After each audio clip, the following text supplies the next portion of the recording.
Good people, I greet you all. Good morning, good afternoon, good evening, good night, according to your time. Former Attorney General don't come out. He say in the wonder why governorship election they go 3 stages before Supreme Court. He say that thing not supposed to be like that.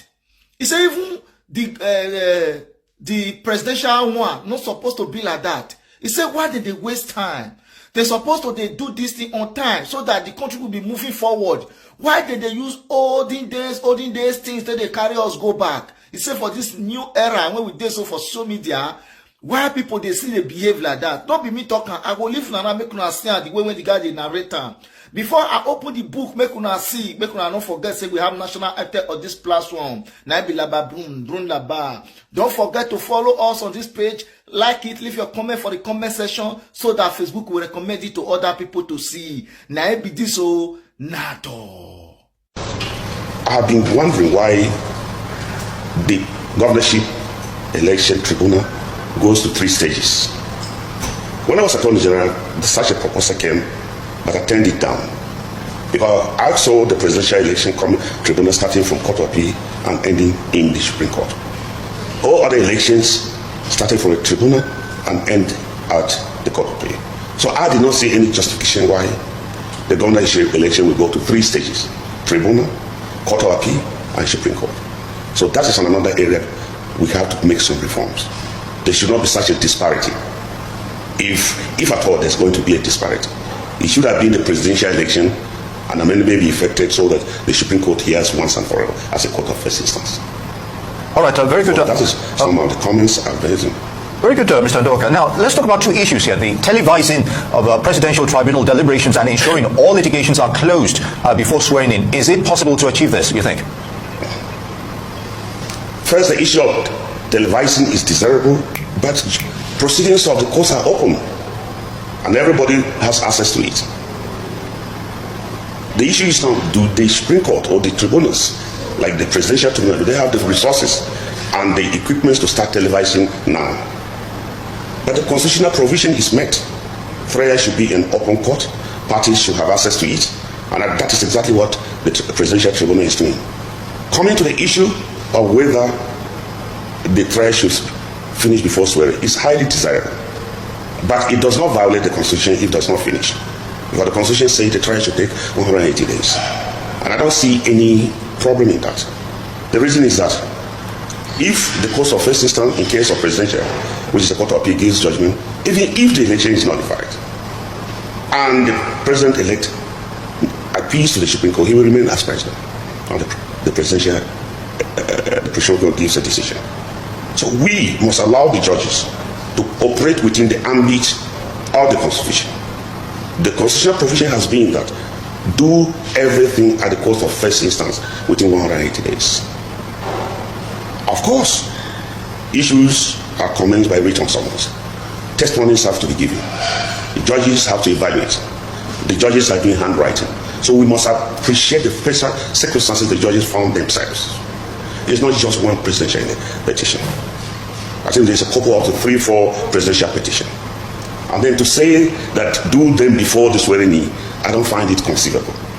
And when I was Attorney General, there was a presidential election petition that dragged on until 1 year before judgment was given. And that is the wisdom National Assembly tried to abridge time and say, look, do presidential election tribunal, which is more than 80 days. Do the appeal 60 days. It has already shortened the 1 year or the 2 years election petitions used to drag out. So I think we must use wisdom. All the people that wish that the election should finish before the swearing is desirable. And that is why I say there's one area we must look at. Most countries, they take presidential election straight at one shot at the Supreme Court because the whole country is waiting. So maybe because of the desire by this of the public to have this hate anxiously, we should look at, in the course of our judicial review, look at whether we can separate the presidential election, amend the Constitution, and make the filing of presidential election petition be at the Supreme Court as court of first instance and final. Just you can see beside, it's done in Kenya.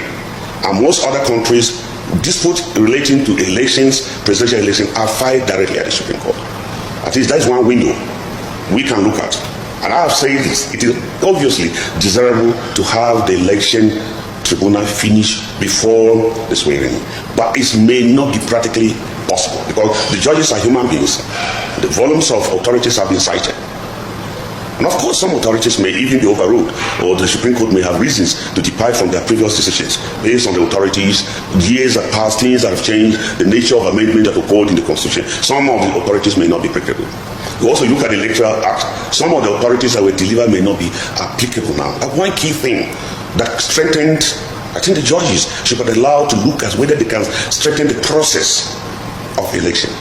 Because emphasis has always been on the result of the election, not knowing that a corrupt process also can produce a system that cannot stand. And I think this is a window that everybody should be pushing to allow the judges start from the process in looking at the grounds that deals with corrupt practices and non-compliance. Let the judges look at the process and see whether they can lay a solid foundation for this country.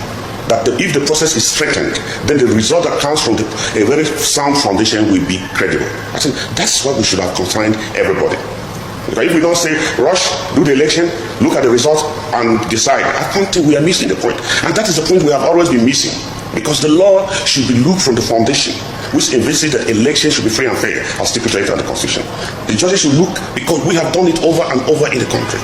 And time has come to allow the Supreme Court or the judges in their wisdom look at the whole process and lay a solid foundation, looking at the process that strengthened and creates a solid foundation for a credible result for the parties who participated in the election. And I think that this should not be done in a hurry. It should be done within the 180 days as stipulated by the Constitution. All right. And still speaking on these processes, our outgoing President Buhari, well, he promised to deliver these free and fair elections, but with 436 election cases strewn across 27 states, I guess I can ask whether or not he has achieved any semblance of that. That is the main issue the courts have to determine. You promise free and fair election, and so many petitions are before the court, from presidential, for senatorial, governorship, and therefore the courts will determine whether the process that led to these results were credible, from the constitutional provisions, from the provisions of the Electoral Act, and then the results. Because mind you, if you say you base election based on only the result, then there's a problem. The problem is that you do not care how the result is arrived at. Because people can sit anywhere, do the result, do anything they want, and feel that they violate the process. But we have judicial authorities that say that the process for the election is as important as the result. And that's why I wish everybody to calm down. Let us see what the president promised. From the decision coming out from the various tribunals, we know whether the process was actually complied with to give a credible election. For now, judgment will prejudice the cases in court. But of course, the volume of cases, it takes a lot. But of course, Nigerians also like going to court. Let me tell you an instance. When I was Attorney General, I felt there was no need to abridge time to file an election petition. Because Nigerians, when they are in court, the tendency of violence is less. I've taken them out to court. And so the supporters do not engage in violent activities. And that's one area I will also use to talk about, even though you have not asked me. Everybody has gone to court. And I feel there's no reasons not to follow the constitutional provision, but to keep the process. One laughable argument has been presented is that entering government. I don't see the basis for that. People who elected to go to Tremodal have taken to follow the due process. And the provision exists for trial and judgment. And provision exists that in the event of even a presidential election is nullified, there's a provision that of who will become the president and election will be, acting president election will be conducted. So everything relating to election in the country is specified. How the winner or how the loser will conduct himself is specified in the Constitution and Electoral Act. And how in the event election is nullified, what happens? We have had instances at the governorship level where elections have been nullified and fresh election ordered. And we have instances where the speaker becomes the governor. It's just that we have never had an instance where the presidential election is nullified. But the provisions are all identical. So it is expected that in event anything like happen, there's a mechanism for the country to move on and wait for another election within 3 months. But for now, there's a presumption that the person who won the election is regular. You know, there's a presumption of public officers. If a public officer does a thing, even in your eyes, you will look at it as